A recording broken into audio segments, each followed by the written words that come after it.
You ask Tiger to solve. This deals with linear equations with one unknown. The final result is d equals -4. Let's solve it step by step.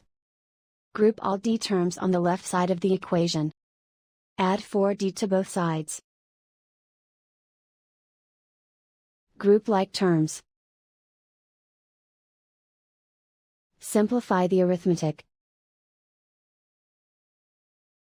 Group like terms. Simplify the arithmetic. Group all constants on the right side of the equation. Subtract 10 from both sides.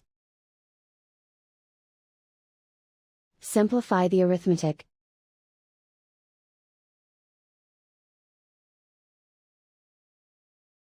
Isolate the d. Divide both sides by 2. Simplify the fraction. Find the greatest common factor of the numerator and denominator. Factor out and cancel the greatest common factor. And so the final result is d equals -4.